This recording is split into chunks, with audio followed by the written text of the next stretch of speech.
Ach so, und Slithers, du hast noch gefragt.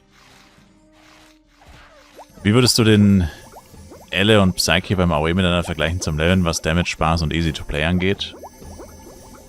Damage, vor allem im Low-Level, Elementor definitiv mehr. Spaß, Elementor in jedem Level definitiv mehr. Easy to Play sind eigentlich beide nicht. Also, meine persönliche Meinung ist, Flyve ist immer easy. Also, der einzige Weg, wie Flyve schwierig wird, in Anführungszeichen schwierig, große Anführungszeichen. Der einzige Weg, in dem, also wie du es hinbekommen kannst, dass Flyve meiner Meinung nach schwierig wird, ist, also erstmal natürlich, wenn man sich an die Spielregeln hält und keine illegalen Tools nutzt, die illegal sind. Das war schon mal das Erste. Ich meine, wenn man irgendwelche illegalen Sachen nutzt, dann ist es natürlich auch leichter, aber das ist ja auch nicht erlaubt und das macht man ja auch nicht. Aber der einzige Weg, wie es eigentlich legal schwierig wird, ist, wenn du anfängst, mehrere Charakter zeitgleich zu spielen. Also, klassisches Beispiel wäre 2 Chars Face Tank. Würden jetzt auch viele Leute sagen, was soll daran schwer sein? Ich sage nicht, dass es zwingend schwer ist. Ich sage lediglich, es ist auf jeden Fall schwerer als ein 1v1 Blade. Also ein 1v1 Blade, der nichts anderes macht als Monster niederknüppeln mit seinen Auto-Attacks. Versus jemand, der ein Psy und eine M zeitgleich spielt, Face Tank und beide aktiv Heilung plus Schaden etc. macht. Heißt nicht, dass es ultra schwer ist, es ist aber auf jeden Fall schwerer. Und das gleiche gilt natürlich, wenn du Solo-Dungeons läufst, wo du auch Tank plus Damage-Dealer oder Tank plus AOE-DPS als eine Person spielst und solche Sachen halt. Also erst dann, finde ich, kann man sagen, dass es in Anführungszeichen, wie gesagt, halt schwer bzw. schwerer ist. Wenn du wirklich dich immer nur auf einen Charakter fokussierst und du spielst immer nur eine Klasse, dann finde ich, ist das Wort schwer in Flyve fehl am Platz.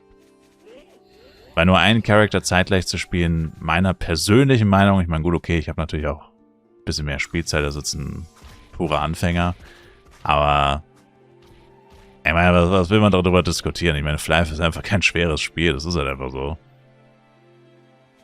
Also, dazu muss man dann auch einfach stehen, ist ja auch nichts Schlimmes. Ich meine, es gibt genug Spiele, die erfolgreich und gut sind und halt aber nicht wirklich schwierig. Ist halt einfach so.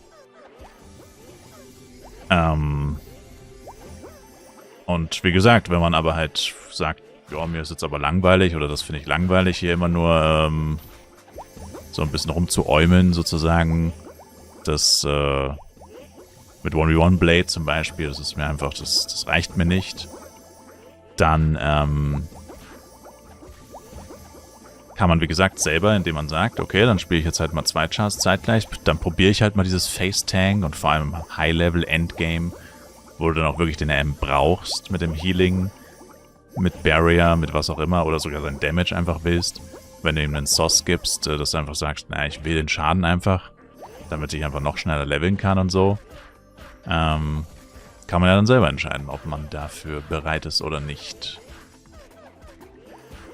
Aber, und ich meine, klar, ein Elementor und ein Psy an sich sind natürlich auch auf jeden Fall schwieriger zu spielen als ein, wieder das klassische Beispiel, 1v1 Blade. Ich würde sagen, 1v1 Blade, also als Vertreter der 1v1-Klassen, ich meine, 1v1-Klassen sind alle gleich letztendlich vom Gameplay her.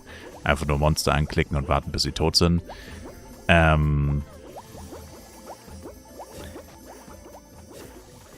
Im Vergleich dazu ist auch Elle und Psy, wenn du sie Hit and Run spielst oder wenn du sie solo spielst, natürlich auch schwieriger, einfach weil du mehrere Skills benutzen musst und du tatsächlich, vor allem wenn du AOEst, und ich meine, wenn man Elle und Psy spielt und nicht AOEt, dann, naja, ganz ehrlich, das ist wasted.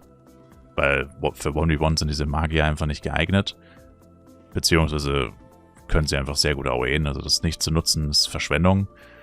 1v1 Psy, 1v1 Elementor, das spielt eigentlich niemand, das gibt's fast gar nicht wirklich. Und Das ist natürlich auch ein kleines bisschen schwieriger. Wie gesagt, man muss sich ein bisschen mehr damit auseinandersetzen. Welcher Skill ist der beste? Wie spiele ich? Welche Rotation habe ich beim AOEen und so weiter und so fort. Aber das lernt man normalerweise innerhalb von wenigen Stunden. Dann muss man es halt noch ein bisschen üben. Und dann hat man es aber irgendwann Muscle-Memory-mäßig drin. Und wie gesagt, das ist jetzt auch nicht schwer. Nicht wirklich.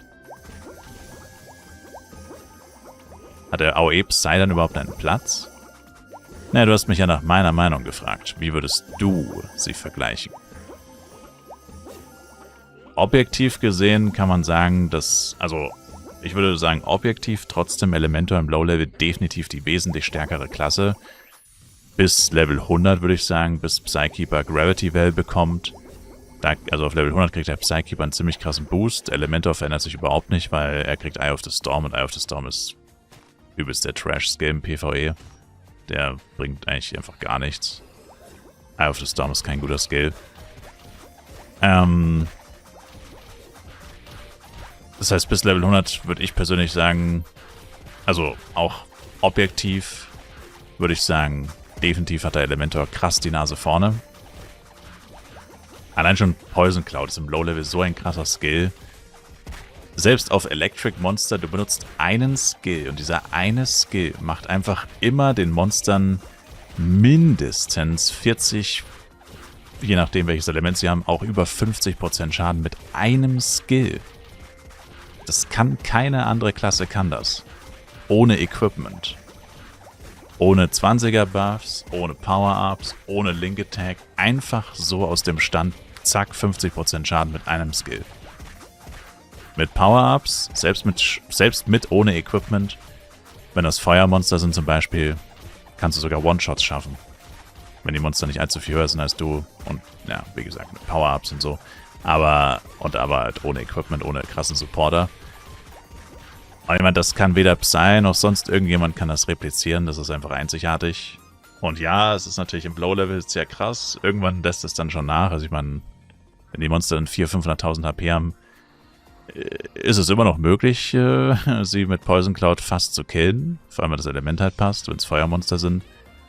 Ja, aber es wird dann natürlich immer schlechter. Also viele Leute nehmen ja später dann ab Coral einen starken Abstand von Hit and Run und sagen, dass es nicht mehr so gut ist oder nicht mehr gut ist. Ich persönlich sehe das anders, aber muss ja jeder selber wissen. Aber auf jeden Fall, im Low-Level hat er definitiv die Nase vorne. Und ich würde sagen, im Endgame sind sie eigentlich identisch. Also im Endgame hat vielleicht Psykeeper in manchen Situationen die Nase vorne, weil er halt zum Beispiel ein Schild tragen kann. Das heißt vor allem, was defensive Effekte angeht. Lusakas Schild ist ein ziemlicher Brocken, was defensive Stats angeht. Vor allem dann noch mit der richtigen Erweckung auf dem Schild. Wenn man jetzt so an Dungeons denkt, mit Element zum Beispiel, Elementwiderstand. Oder auch Widerstand gegen kritische Treffer theoretisch. Zur Not auch Blockrate, wenn man mit Blockrate noch am Struggeln ist, wenn man kein Defender-Set trägt oder whatever. Also da ist Psykeeper halt deutlich flexibler, auf verschiedenste Situationen anpassbar und wie gesagt, vor allem halt in der Verteidigung einfach nochmal einen Ticken größer. Aber die meisten Leute interessiert eigentlich nur Schaden und nicht Verteidigung. Weil selbst beim Face-Tanken musst du eigentlich gar nicht so viel einstecken können. Du musst nur genug einstecken können, um nicht zu sterben. Ob du dann der bessere Tank von beiden bist, wenn es jetzt eigentlich nicht wirklich ums Tanken, sondern mehr ums AOEen geht, das interessiert dann eigentlich wieder keinen. Und, also solange du nicht stirbst, ist es vollkommen egal. Und man kann auch mit dem Elementor, wie gesagt, erreichen, dass man nicht stirbt beim Face-Tanken. Und dann sind sie eigentlich identisch. Wobei man sagen muss, Elementor hat immer den Vorteil mit den Element-Skills. Ist ja auch seine Eigenart, dass er immer den Elementarschaden nutzt. Was halt manchmal ein Vorteil, manchmal ein Nachteil sein kann. Ich würde aber immer noch behaupten, dass wenn du den Vorteil des Elements hast, hat der Elementor immer die Nase vorne. Einfach weil der DPS halt wirklich sehr ähnlich ist. Aber wenn er die stärksten Skills vom Elementor nochmal zusätzlich geboostet werden, kann das halt in vielen Situationen einfach nochmal den Unterschied machen. Und die Damage over Time Skills sind halt trotzdem krass. Burning Field und Poison Cloud, 2 Skills. Die benutzt du beide einmal und machst aber hunderte, tausende von Schaden. Das ist schon heftig.